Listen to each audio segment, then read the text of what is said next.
Well, good evening. I think our friend will join later as usual. One announcement I should make it. I have just got a message from Lord Meghnad Desai. He says he has been given an appointment which he was asking, and this appointment we can't cancel. So he won't be here this evening. So all the panelists will have additional time. Instead of 10 minutes, you can take 12 minutes, 2 minutes extra, and we will have some extra minute during the question hour. And now we are only, let's say, 2 days away from the end of this year. Now, each one of you have impression about this year, how it's gone by, and how it is really going to continue some of it in the next year. I have jotted down some points. You may agree, may not agree. I'm sure you will have your own. Now, for me, 21 started off very negative note. You have seen the scenes, what happened in capital Washington. For the first time, the oldest democracy, you have rampaging crowd entering the house, the congressman hiding somewhere, the vice president being taken to basement.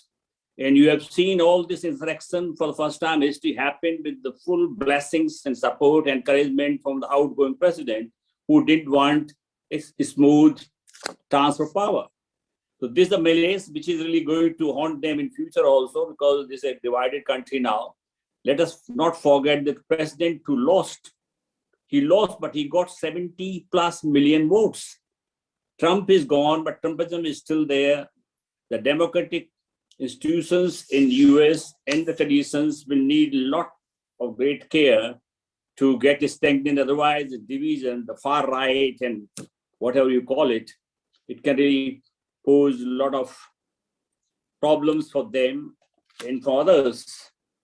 The only silver lining was that for the first time in US history, a black or brown or Indian, Caribbean, American, whatever you call it, we have Kamala Harris vice president. It made history, and who knows, in coming years, he might be residing White House. Now, for us in March to May, we witnessed the second wave of COVID-19. Some of you are older to me will know more than in my lifetime. I have never seen such scenes. Whatever paper you open, the television channel, the funeral pyre going up, the crematorium running short of wood, the hospital running short of oxygen, the people dying in hospital lobbies. Some of our foreign service officers also face this kind of thing. And then we have seen the very heartwarming thing like the Gurudwaras starting what you call the oxygen langar, the innovative way of really serving the people in need. But fact is that this tragic thing really shattered all the dreams. So many people have lost their friends and relatives. The only silver lining is by the end of the year, we have shown our resilience, and we have now given 1.4 billion doses, vaccine doses. We still have to go a long way, because second, all the people have not got 2 doses. Some have got 1, some have got 2. Maybe we will need a couple of more months. Then when we felt that we are coming back to normal, suddenly we have this Omicron, and that we all know what Omicron is doing to our lives.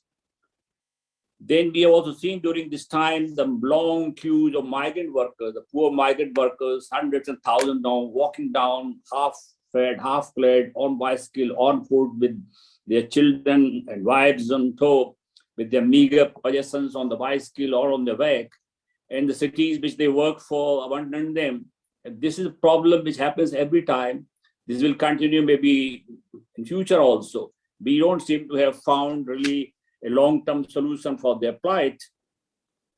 Then who can forget the scenes what we saw, the fall of Kabul. You have seen the helicopter ferrying the embassy staff from American embassy to the Kabul airport. We have seen thousands of Afghan nationals running after the American military plane, trying to hang on to it. And we have never seen people, we have seen invaders coming and people really nervous and panicking and going away. But these are people afraid of their own countrymen. This really showed the record of Taliban government.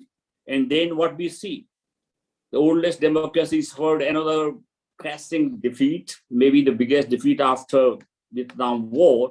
We have seen the same scenes in Saigon in 1975. And here, tragedy is that the oldest democracies help in some ways installation of the government of terrorists. You have a government in Kabul now, in which two of them carry $10 million, $5 million award on them. And all talk about democracy, human rights have gone to wind because the poor Afghans have been left to the mercy of Taliban, who are total antithesis of democracy, human rights. So I don't know, we have a lot of things to thought about. For us, the biggest, maybe the cheering thing happened was the first time in 100 years, we won gold medal in athletics, Neeraj Chopra in Tokyo Olympic. And our hockey team returned to bronze medal after 41 years. We all as a nation are entitled to celebrate and really give all the reward, but we must also ask question that how come we 1.3 billion people get not even 10 gold medals? I mean, all these years, small little country, African countries also get a dozen or more medals. So we have to really do something about that. Then Shyam is here. I can't really talk about this, but let us face it, after 17 round of talks on the commander level and the EM talking to his counterpart, the LAC problem is still very much there. There has been some mutual withdrawal, but fact remains the problem is there. Even EM recently in his speech is admitted that this is not really going to happen. I don't know, yesterday somewhere the defense minister was talking, we can't rule out conflict, whatever he may mean with that. But things have not been very really positive on this front. Then our relation with Pakistan are limbo. Our relation with Nepal are frosty. Only silver lining might be our relation with Bangladesh. We had this Golden Jubilee celebration when President went there. And we all really remember what happened in 71 and how the Mukti Bahini Indian forces cooperated and really a nation was given birth. But there also we have a lot to think about. We also know the long shadows of China and Bangladesh, how much money Bangladesh is getting from China, how many defense equipments are coming from China. So a lot of things are happening which were not really cheering up.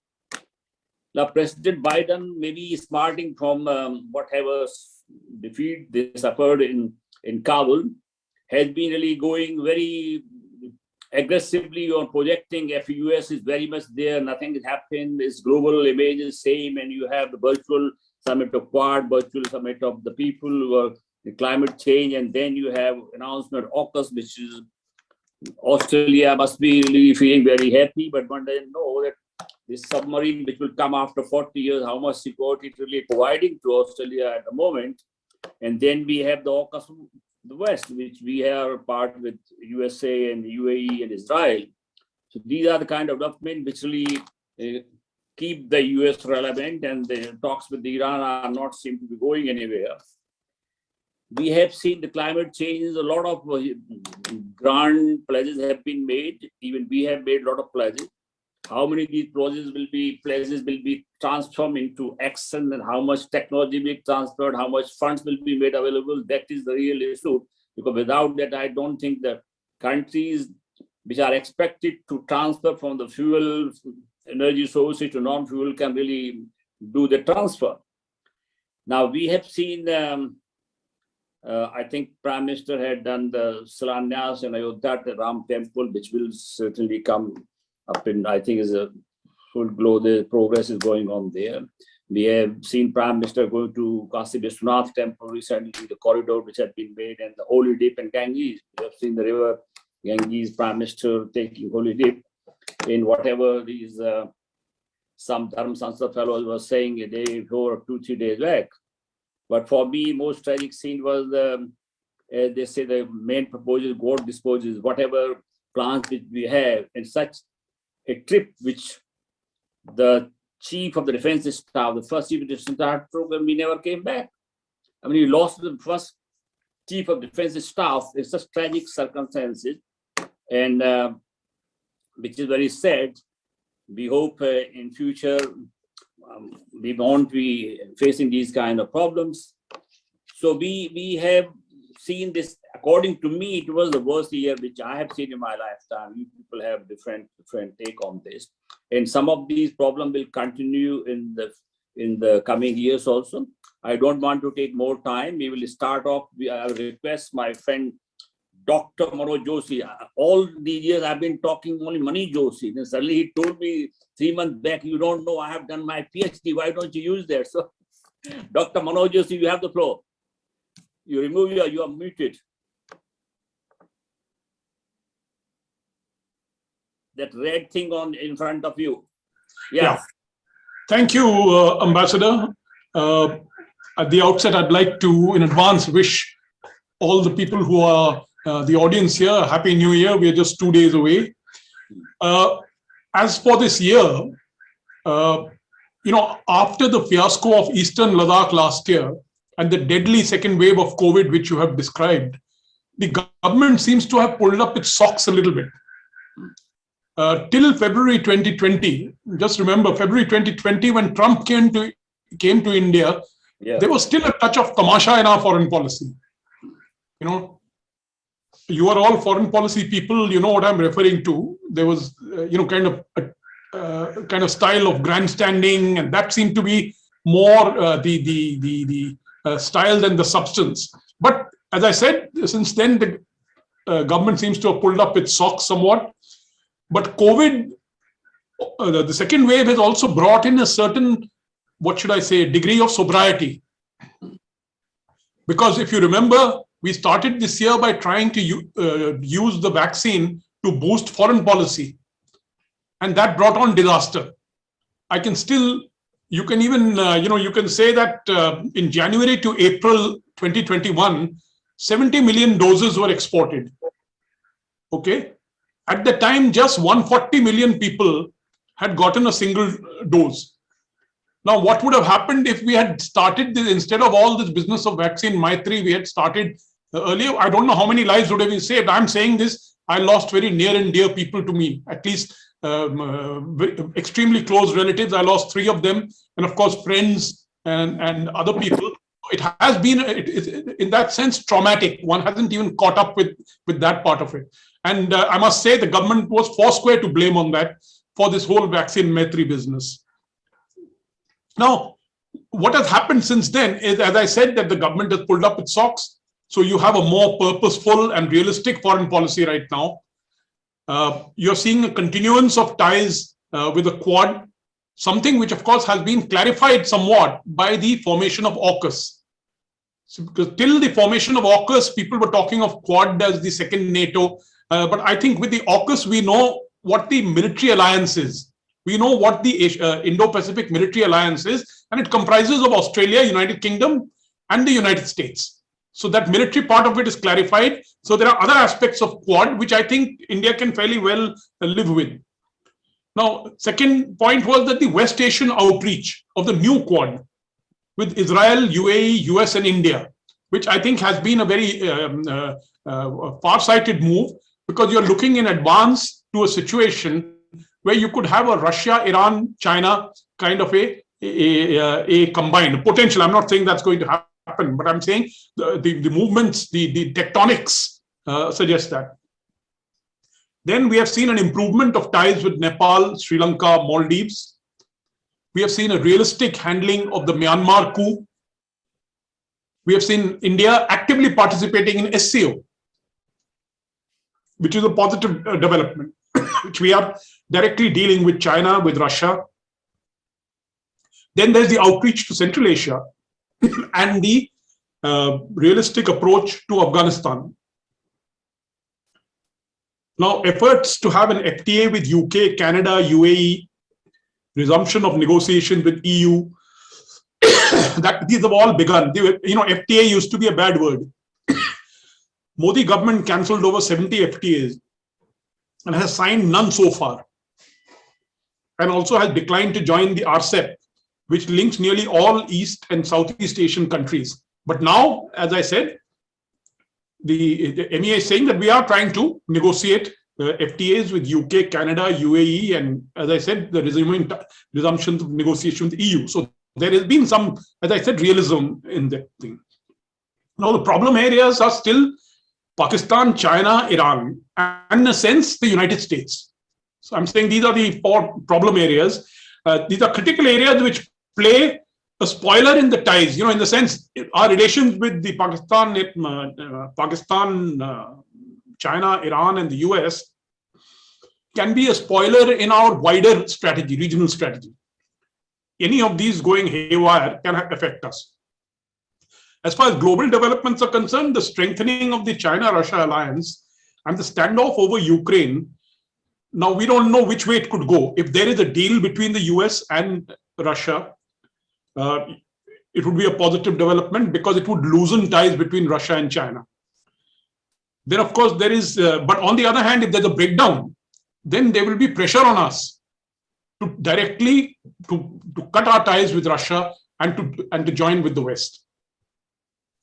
Then the possibility of revival of some form of the JCPOA in Iran, that could throw Iran into the regional equation. If the West and the JCPOA can be revived, you could have a very different scenario with regard to Iran and the Middle East. Now I'll quickly see, looking on to 2022. Problem areas remain China, Pakistan, Iran. A breakdown in Ukraine, as I said, can have negative consequences for us. We may have to choose between Russia and the US if things go haywire, and deal with the more dangerous, or, on the other hand, deal with the more dangerous Russia-China arrangement. Just last month, we got our first battery of the S-400 missile system. Now, remember, in the old days, the Russians gave us the top-of-the-line system. We were number one in the queue. But the S-400 was supplied to the Chinese before us. This was the first major system where we have seen this change of behavior, and this could deepen in the future. On a longer perspective, in 2022, India needs to get to the point where our natural preeminence in South Asia and the Indian Ocean region shines through. We have to be at a point, currently we are in a situation because we lack economic heft or military clout. So our situation in the region depends on who's the leader of the country. If it is Oli or Khalida Zia, then we have a problem. On the other hand, if it's Deuba or Sheikh Hasina, then things are fine. So we depend on whoever is the leader, but we do not have our own intrinsic clout for military reasons and for economic reasons. That is what we should aim at. That regardless of who is the leader, those countries will be forced to have good relations with us. Incidentally, of course, from January 1, the RCEP agreement is coming into effect. And it's going to create the largest free trade area. And you know that we are nowhere near there. And then finally we come to the United States. Now, with the growing gap in the comprehensive national power of China and India, we have been almost automatically depending on the United States. We have been relying on the United States as a geopolitical player, and this reliance has been deepening as the gap between us and China is increasing. And so now the problem is that our friend, the United States, is itself in deep trouble. Its politics are dysfunctional, meaning, it's well known that most Republicans, more than 50% of the Republicans believe that the election was stolen, meaning that Biden is not a legitimate president. Now, which is an amazing thing. January 6th this year, there was a coup attempt. Again, it's an absolutely staggering development.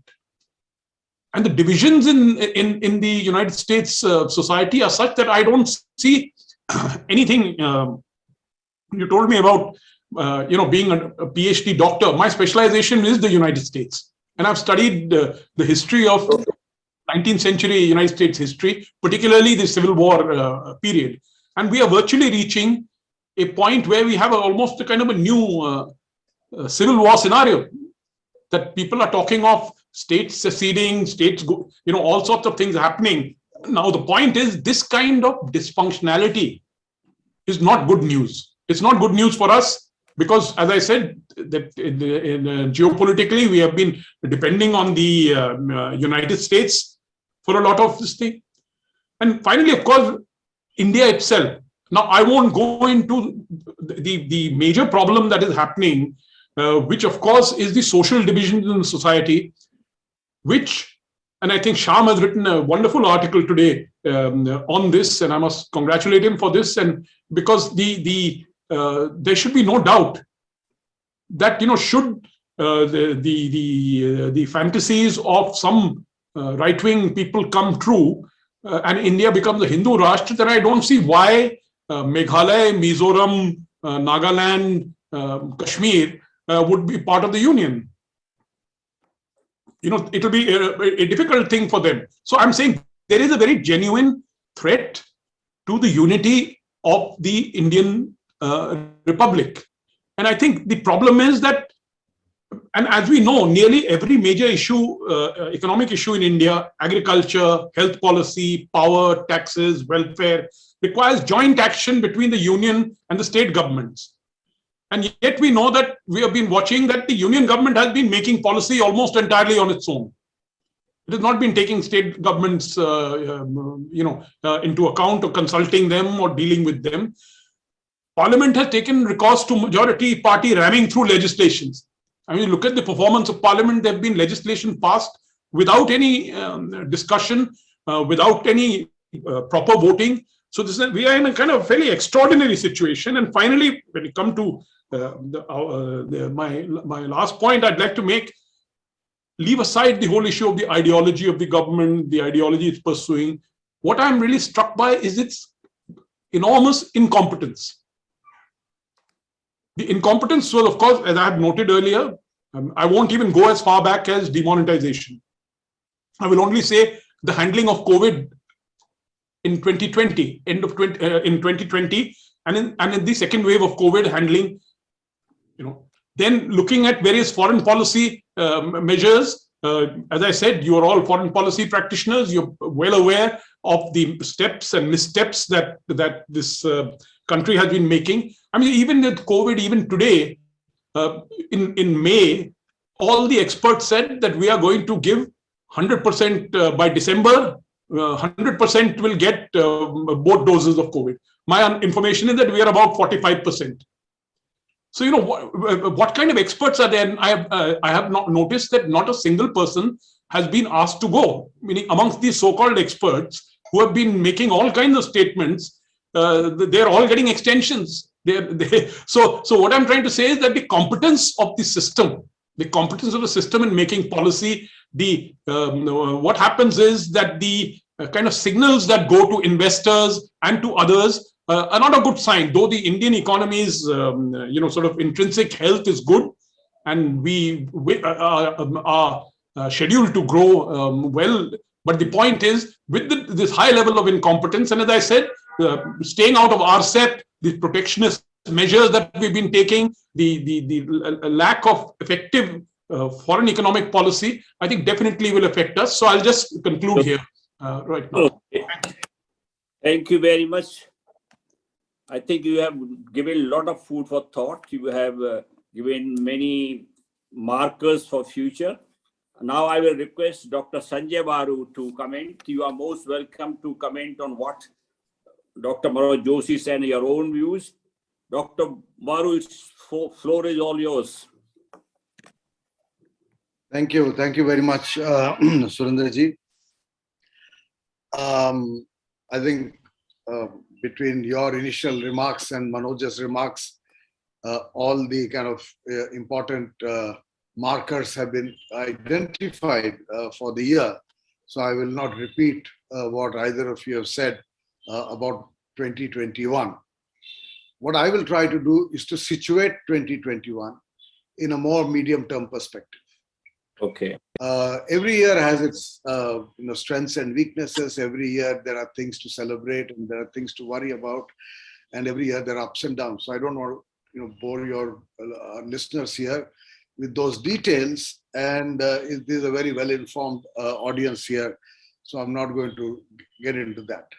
What I really want to do is to situate the year, probably the period we are in, which is not just 2021, but let's say 2020, 2021, and to me it seems even 2022, in a medium to long-term perspective. because many of those present this evening are retired diplomats or active diplomats. The entire argument about India as a rising nation, emerging economy, rising power, making its presence felt on the world stage, etc., was based on 3 or 4 numbers. The first and the most important number was the acceleration in the rate of economic growth from an average of about 3.5% till 1980 to 5.5% till the turn of the century, to over 7.5% after that, and a golden era of 2003 to 2009 of almost 9% growth. And even an India skeptic like Lee Kuan Yew observed in 2007 that Asia is on the rise with 2 engines, China and India, and he equated Asia to an aircraft with two engines.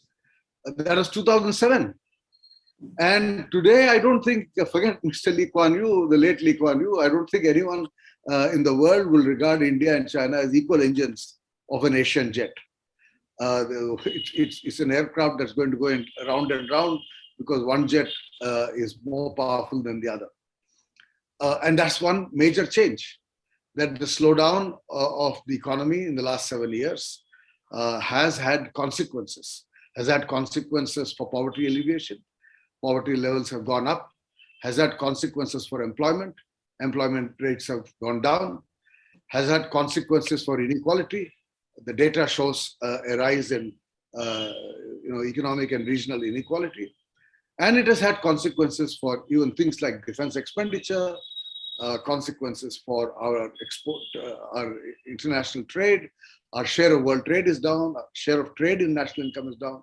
So this slowdown has had serious consequences, medium-term consequences. I will not still use the word long-term. We have to wait and watch. Things can turn around. But certainly it has had medium-term consequences of slowing down the economy. I think, therefore, when we look back, particularly at the last 2 years, 2020 and 2021, which have been years of COVID and a huge disruption to the economy, that disruption has happened on top of a medium-term slowdown of the economy. That has had its consequences at home and globally as far as India is concerned. And 2021 has not yet given us hope that there's a turnaround. Whatever little turnaround we see is due to an increase in public investment, and there the government has finally started spending money. Of course, this has some inflationary implications and inflation is on the rise. But nevertheless, there is an increase in public investment, and that's the only positive trend as far as the investment is concerned. Private investment, consumer confidence are still low.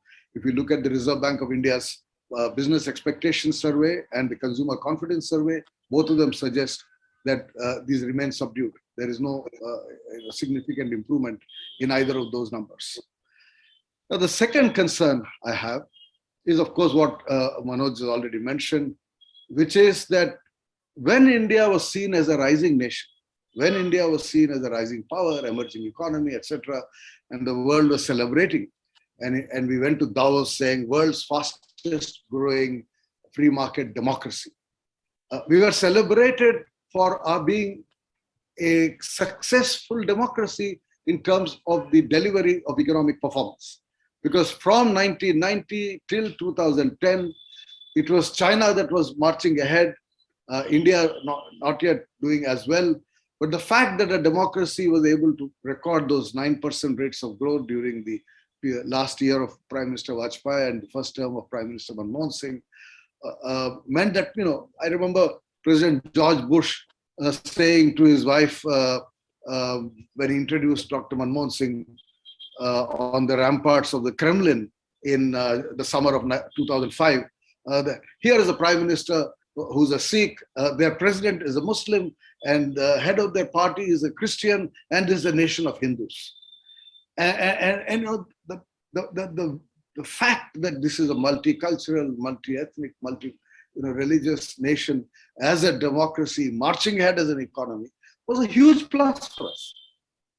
So the second concern I have is there a re-examination of that? I mean, as Manoj just said, the world is looking at us differently. Are we losing out that strength that we had, not just the economic strength, but the social, cultural, political, civilizational strength. When we talk of Vasudhaiva Kutumbakam, right? A nation inclusive. And if we lose these two, if the economic momentum is weak and the social political situation becomes contentious, where are we headed? And these are serious questions this year raises. And the seriousness of these questions has been accentuated by the developments of the past week, when we have seen virtually Hindu terrorism raising its head. We are a nation that for the last 30 years have suffered the consequences of jihad. No nation. Pakistan has been wasted, destroyed by the radicalization of Islam in that country. Is that what we want in India? Is this the kind of radicalization that we seek in this country? We'll be finished. At least Pakistan is an all-Islamic country. We are not an all-Hindu country. So I think there are serious questions, and there's no point in wasting our time thinking about the crisis of American democracy or the slowdown of the Chinese economy or the lack of global leadership or European leadership, etc. The world is in trouble. Many countries are in trouble, but we are in serious trouble. And therefore, I would urge all of us to introspect. That was my last column for the year. I wrote a column this weekend for the Deccan Chronicle for my home city of Hyderabad, quoting Pico Iyer. I think we need to all sit quietly. The parliament needs to sit for half an hour in complete silence and meditate. On the first day when it opens in the new year, 30 minutes of complete silence, please meditate. Ask yourself, stop talking, stop listening to too many talks, and I'll end with this. Let us meditate and ask, where are we headed? I do think the situation is alarming, and I think there's no point exaggerating it because I might sound like a madman standing in front of an ocean, roaring ocean, and shouting. But I do think that we need to consider these issues going forward. Let me end by saying that going forward, things may improve. Manoj has drawn attention to some changes in foreign relations, some expectations about the economy, but these are at the margin. These are at the margin, I'm sorry. There are fundamental problems which need to be addressed. There is no point celebrating marginal improvements as far as the current situation is concerned. Thank you. Thank you, Dr. Baru. You are talking about meditating. Delhi Chief Minister Arvind Kejriwal is sending teachers. You can really just phone. You can get half a dozen these yoga teachers coming and knocking at your door. Shyam, the floor is all yours. You have listened to them. You have worn so many caps. And I'm sure you will address to some of the issues which have been flagged by Manoj and Dr. Baru. Manoj, this dysfunctionality of USA is something I think is a little exaggerated. Because yes, they have problems, but US has a huge history of innovation. They have so many ways of really, I think we shouldn't really rule them out. They can take care of things, maybe rebound again. Same is this incompetence thing. I think we have failed in so many fronts, but certainly as a country, I don't think we are incompetent or really we have performed in that way. The other is slowing down economy. Yes, we are slowing down. Nobody can doubt all the juggling figures cannot help. But you are an expert. You will also say what is happening, slowing down of the economy in China. I mean, though Chinese information is sketchy, but certain things are not hunky-dory in economic front in China. And Xi Jinping really concentrating all powers under him, putting himself on the side of Chairman Mao and Deng Xiaoping, and you have a new kind of very aggressive leader. We may have problems there. Then this whole thing of losing civilizational thing which Dr. Baru has really flagged. You have retained, and certainly what we are seeing, Vasudev Kutumbakam and what is happening is really two poles apart. So now I leave the floor to you. Thank you.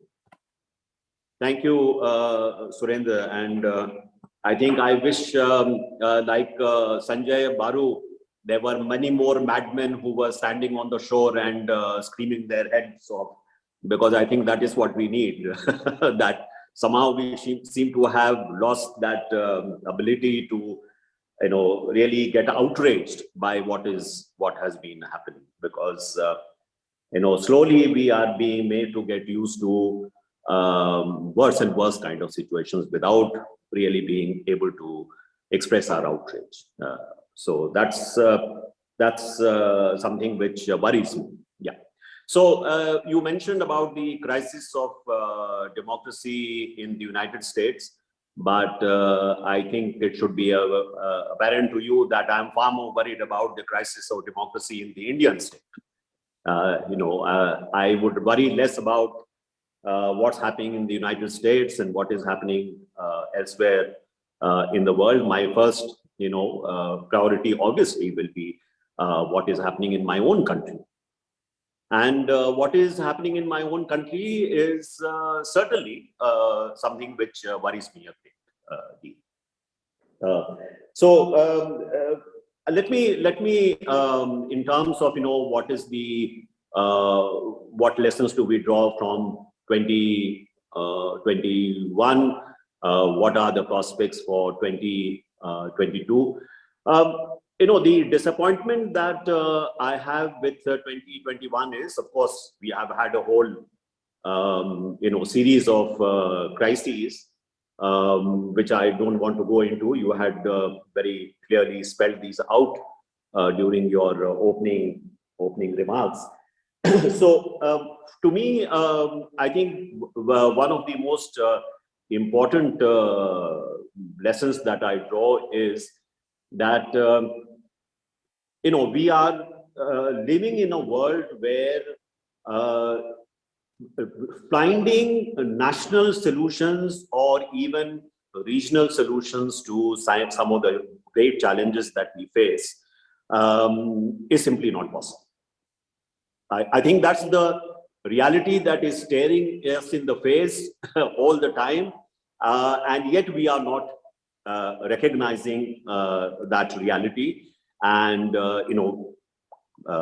in fact trying to make certain that we have the right solutions for that. So two examples.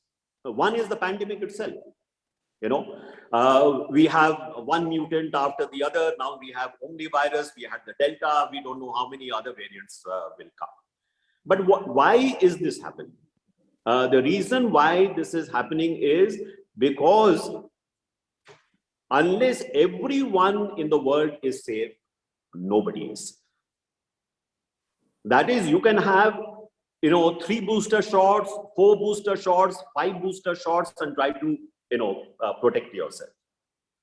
But frankly speaking, you will not be able to get rid of this virus or bring it to the level of, say, just a seasonal influenza, unless an effort is made for everyone in the world to be vaccinated, or at least a large majority in the world to be vaccinated. So while you have additional booster doses being given in the United States and in Western European countries, in Africa, only 4% of the population is vaccinated. So it should come as no surprise that we will continue to have these kind of variants, perhaps even more dangerous variants appear. Now, why are we not able to do that is precisely because we have become allergic to doing things together. The multilateralism has become like a dirty word. So you have vaccine nationalism. We may be able to reach 100% vaccination in India as a nation.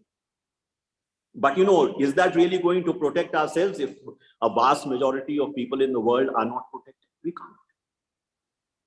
So here is an example of a cross-national, cross-border challenge, which can only be met with a collaborative, collective kind of a response by all nations of the world. And that means, relying on multilateral approaches, relying on the spirit of internationalism. The same thing, the other crisis that we are facing, and which we try to deal with, for example, at the Glasgow Climate Summit, is climate change. But actually, climate change is only a component of a much larger ecological crisis that we are facing.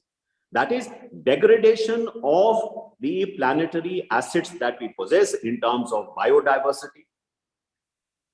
In fact, if you look at the pandemic, you can link it to the loss of biodiversity. Why? Because when you are going more and more into the habitat of wilder species, shrinking their habitat, you are coming therefore more and more in contact with wild species.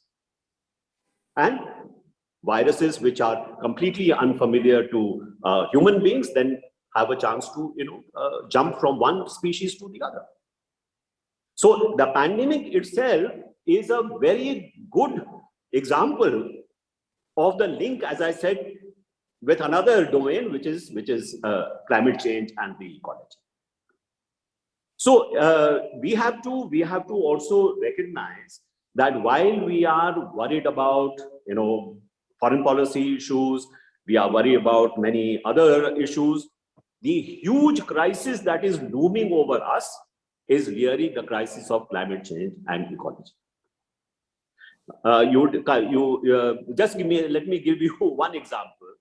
That today, if you take just the mammals, 96% of the mammalian population in the world is composed of beef cattle, sheep, pigs, and human beings. Only 4% of the mammalian population are wild species. So if we are going to destroy the ecology at the rate at which we are, the kind of extinction of species which is taking place, if we are going to degrade our environment, look at what is happening to the oceans of the world. The amount of plastics which are being dumped into the oceans day in and day out. The fish which you eat has microplastics in them. The food which you eat has, carcinogenic substances in them because you are using, toxic chemicals, you are using toxic pesticides. It should come as no surprise, therefore, that it's already in your food chain. So I think what I would like to say is that the disappointment I have is that some of these very important, challenges which require that kind of a collaborative response, as I said, we are not able to mobilize that. And this is where I would have thought that India, which has a very, very strong tradition of internationalism, right from day one. And even if we talk about Vasudhaiva Kutumbakam, what is that? World is one family. So India in the past has taken a lead in many of these kind of, cross-cutting, major issues. Today we are not. So yes, Prime Minister Modi went to Glasgow. He made some important statements, but that's simply not enough. It is not a question of whether India should be doing more and others are not doing more. I think it's a question of whether India can lead the world in taking the right kind of actions. Now, let me just end with the China issue, which Surinder raised, because I think that is something of interest. I think that the main issue, as Sanjay pointed out, is that we are living in a situation where the asymmetry of power between the United States and China is shrinking. That is, China is now benchmarking itself with the United States. If you look at all the literature today, it is that we are, in fact, US is dysfunctional. We have shown how organized we are. We are order, they are disorder. So there is a sense that our time has come, that we are leaving the United States behind. So that asymmetry is shrinking, or at least their perception of the asymmetry is very much, as if the world is now ours. At the same time, the asymmetry between India and China is expanding. So if you look at India's relationship with the United States or India's relationship with China in this context of asymmetry, double asymmetry, it should come as no surprise that our relations with China are very, very difficult, because China believes that it is at the top of the pecking order. China looks at power in hierarchical terms. So observing of hierarchy is equivalent to harmony. If people who should know what their place in the ranking is, if they cross the line, they need to be punished. So that is the kind of order that China is trying to introduce. And yes, India is probably potentially the only country which can in a sense contest that. But not if we see this asymmetry increasing. So that brings me to my last point. You made a very good point, Surinder, that isn't the Chinese economy slowing down? Yes, the Chinese economy is slowing down. Chinese economy inevitably will have to slow down, because if you look at economic history, nations typically go through a very high growth phase, and it is almost natural that they come down to a much slower pace. Mature economies do not grow more than 2 to 3% per annum. That is the experience. And I have no reason to believe that China is an exception to that. So if China is going into the phase of slower growth, may I say that there is now yet another opportunity for India to try and really, reduce that gap. I believe that India has still the potential to grow for the next 20 years, 30 years at 9% per annum and 10% per annum. There is no reason why it should not. But that requires, the right kind of strategies, right kind of policies. So this is something that we have to really focus our attention on. And let me, at the end, just come back to what I started. A disunited India cannot deal with external challenges. That's the bottom line. So even if you are very strong, if you are divided inside, then it's very difficult to deal with external adversaries and challenges. They will see that there are opportunities to weaken you further.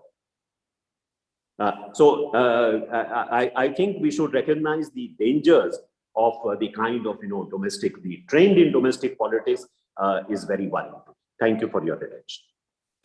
Thank you, Shyam. You have flagged so many issues, especially I am glad you touched upon the climate change and biodiversity, and also touch upon how we can really grow 10, 9-10% for 20, 30 years.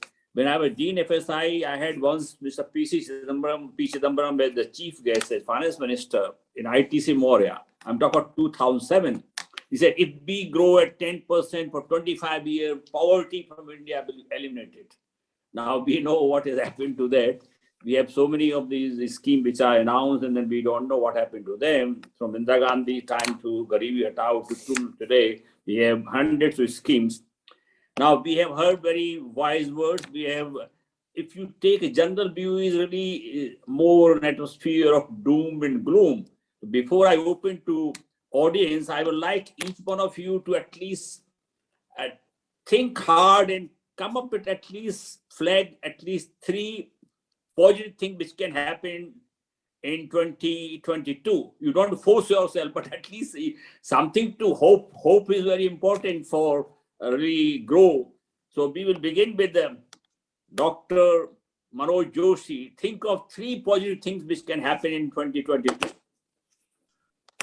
Well, I think it's very obvious if you sum up the views of the 3 speakers.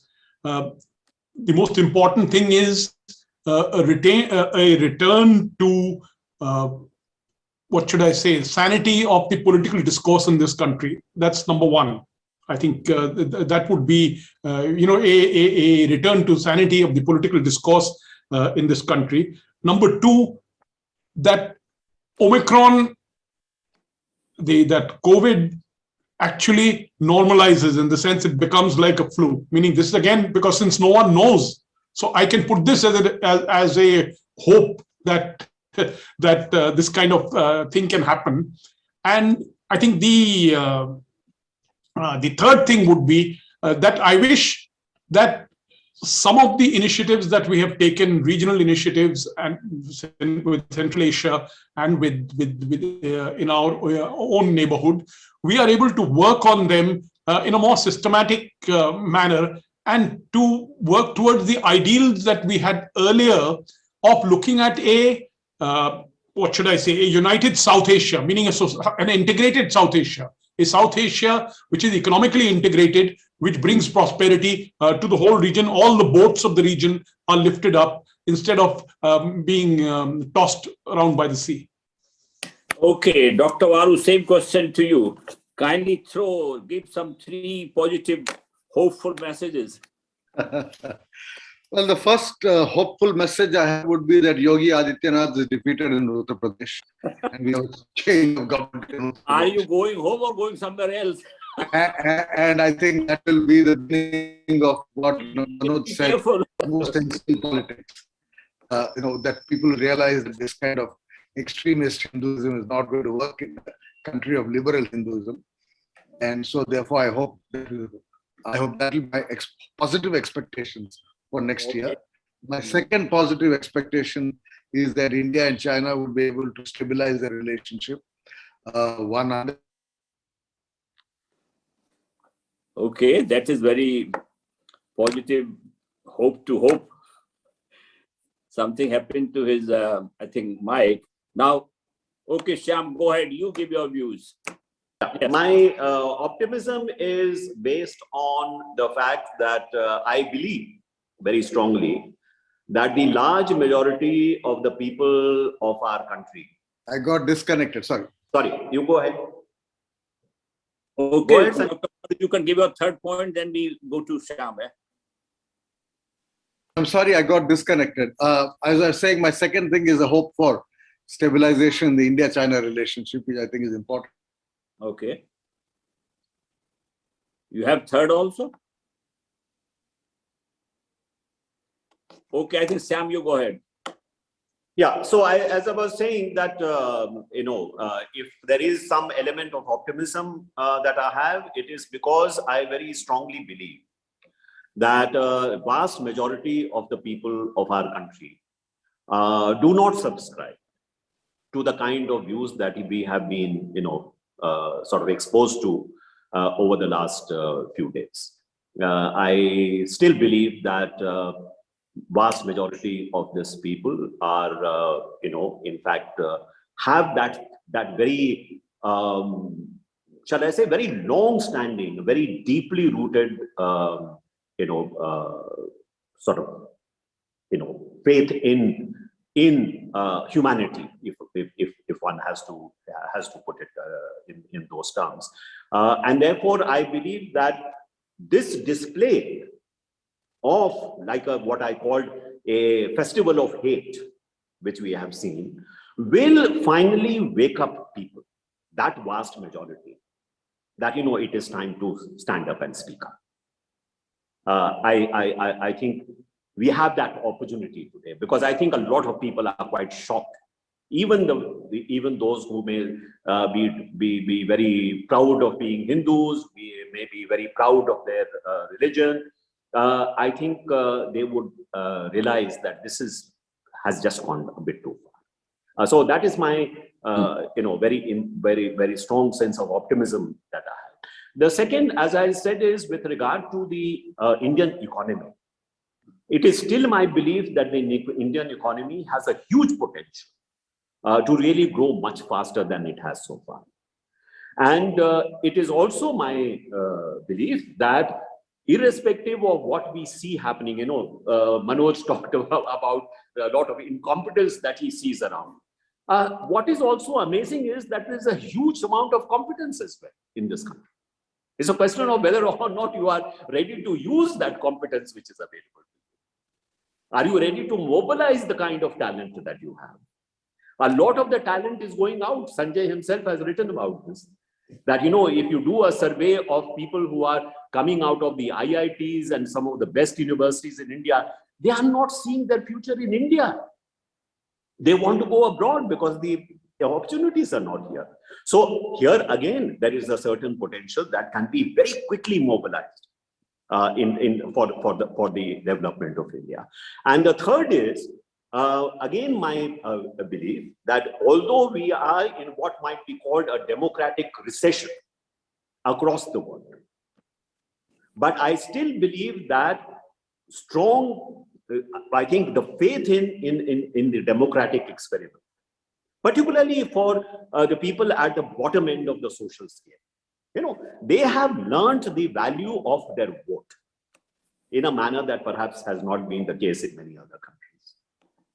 So how will they exercise their vote? I have again a sense, I will not go as far as Sanjay has said that, I hope that Yogi Adityanath will be defeated, but I certainly believe that the ordinary Indian voter is quite a wise voter. And I think seeing what is happening around, he will hopefully vote in his best interest. Thank you. Thank you for your wise and hopeful thing. Talking about incompetence, Dr. Manoj Joshi, remember long back, Professor Galbeck said, India is the world's largest functioning anarchy. So now among the... I'm just looking at something which says that they raided the wrong guy in Kanpur. So they have said that the 250 crores was actually a turnover. So the official agency has announced that it was not illegal money, it was a turnover money. Okay, anyway. Now among the including the 250 kilos of gold. Among the attendees, we have the senior most diplomat here, Ambassador Eric Gonsalves. Sir, you have been listening very patiently to all these people. I'm sure you have some views about the year which is ending and the year which is coming. Dr. Gonsalves.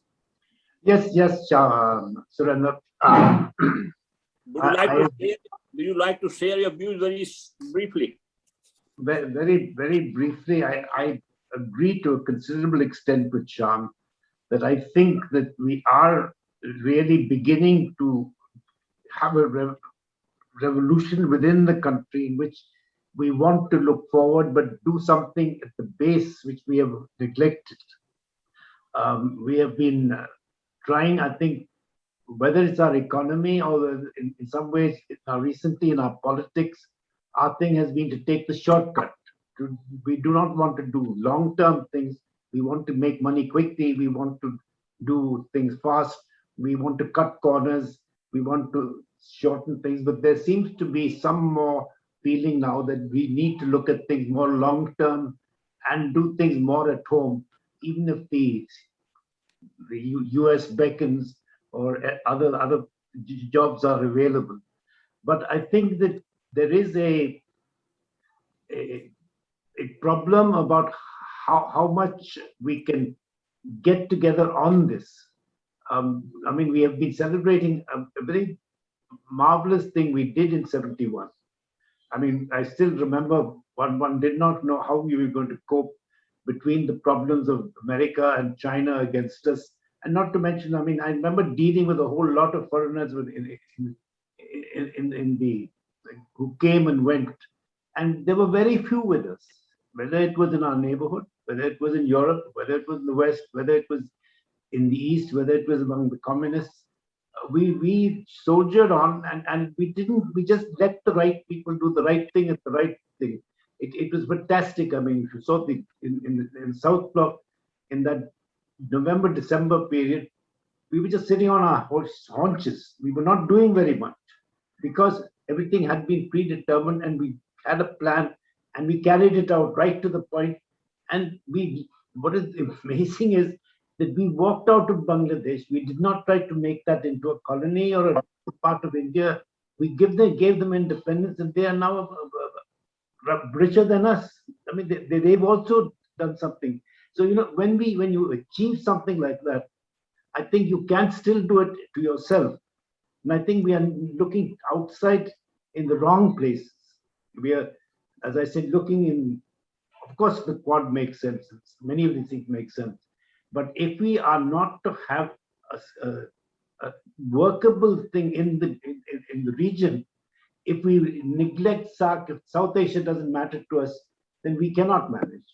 Because if you're not okay at home, you're not going to be okay abroad.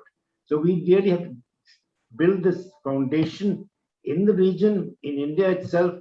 And as everybody says, I think as Shyam has put it, we must be optimistic, but it's going to be a hard drive. But we can do it if we want to. Okay, thank you, sir. I think Vishnu, you are raising, you wanted to ask something. Vishnu Prakash. Vishnu, are you there? So greetings, I'm there. I posted the question. Let me kind of read out if you. Please read it. Thank you very much, Chair. Ambassador Shyam Saran, sir, greetings.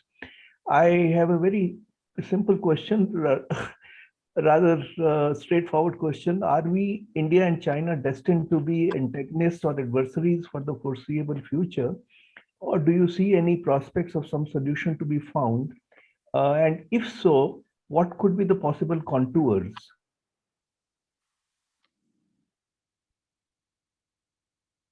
Surinder, do you want me to answer now? Please go ahead. Yeah.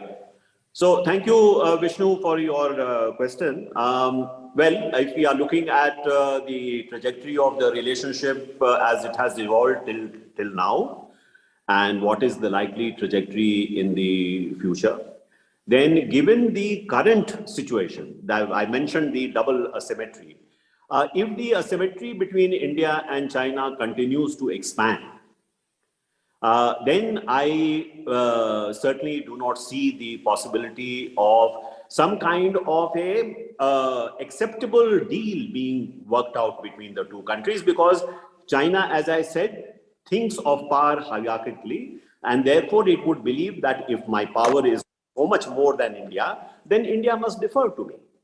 So if the border issue has to be settled between India and China, it should be settled on my terms. No question of any compromises. So that difference has come, if you see, with respect to Galwan. Whereas these areas were considered by China together with India as areas where there are differences between the two sides. That therefore, there was still a possibility of compromise, of give and take. But if you say Galwan is my sovereign territory, then there is where is the possibility of compromise? So that is the change that has come about. So if we are looking at the future, whether some kind of a more, shall I say, equal relationship is possible, that is only if India is able to grow much faster and in fact shrink that gap between the two countries. Let me convey to you something which I came across during a recent interaction with some very well-known Chinese scholars, particularly those scholars in China who are for years have been dealing with India. So essentially the message from them was precisely this, that we are so much bigger than you. You should move away from the United States of America, because even this US alliance is alignment with the US is not really going to help you, because the gap is so much in a sense. India should realize that its future lies in a much more cooperative relationship with China, but unsaid is cooperative relationship on China's terms. So when the judgment was made from the other side that if India does not really change, then we are afraid that the relationship may continue to be hostile, and we should perhaps work together to see how we can improve it. So in response to my comment that why are we being so modest about the future of India-China relations, should we not be looking at India-China relations as really the drivers of the new Asian century? The answer given was no, that is very difficult. Our goals at this point of time should be modest, and 3 points were made. One is, if India cannot be friends, they should not be enemies, number one. Two was that if India and China cannot have very positive and expanding economic and commercial relations, they should not do anything to to at least damage those relationships as we go forward. And also the third point was with regard to the situation at the border, that both sides should also try to ensure that if they are not able to resolve any problem, they should not do anything on either side to make it worse. So basically was just keep things as they are. So if we take those 3 points as representing a certain perspective from the Chinese side, not very hopeful. Okay. Ambassador Surinder Kumar, can I ask a supplementary, if that's okay with you? Well, we have left very little time. I think we move on to some other I will one. be quick. Okay. I'll be quick if that's okay. Sir, thank you. My question is then, is it back to might is right? Because by that token, if India is stronger than any other country, India goes ahead and does what China is doing to India. That is one. And secondly, whether it is not being, we have no desire to be enemies. We are not rewriting economic rules. Ours has been a reaction to the Chinese aggression. So what are we supposed to do? Because if that is the thing that China wages aggression, we sit back. Is that the expectation?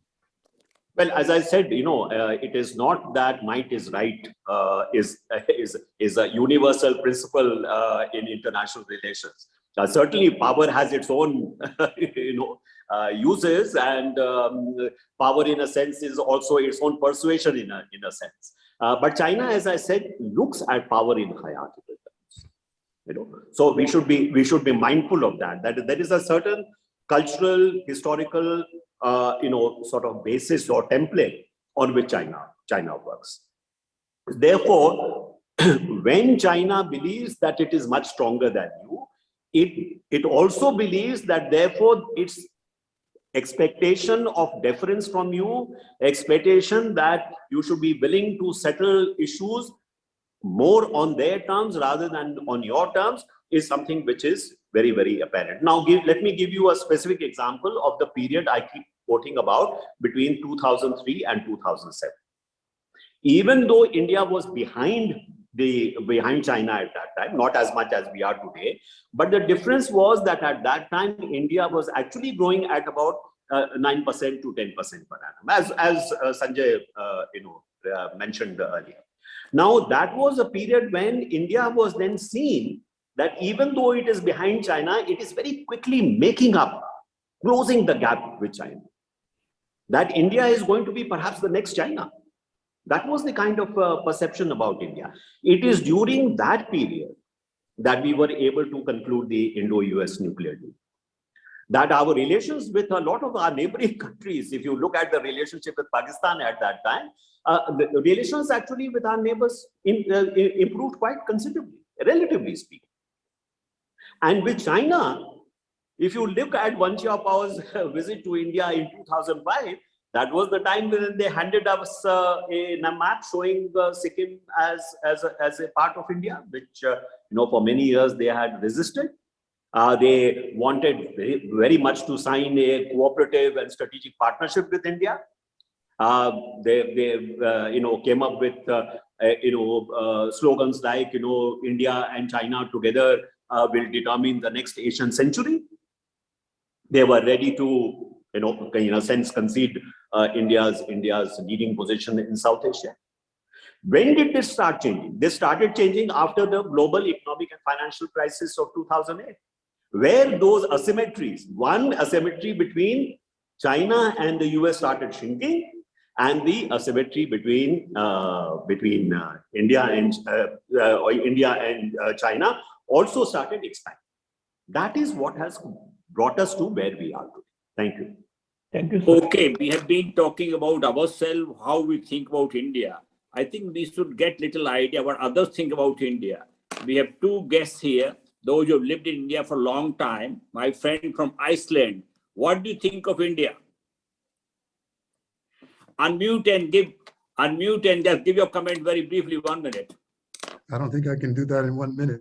In fact, I'd rather refrain from speaking. 2 minutes. I'd rather refrain from speaking about India, since the 2 years of remoteness remoteness had kind of put me out of touch, but I would like to share the optimism of our commentators about recent trends in Indian foreign policy. I won't go further into that.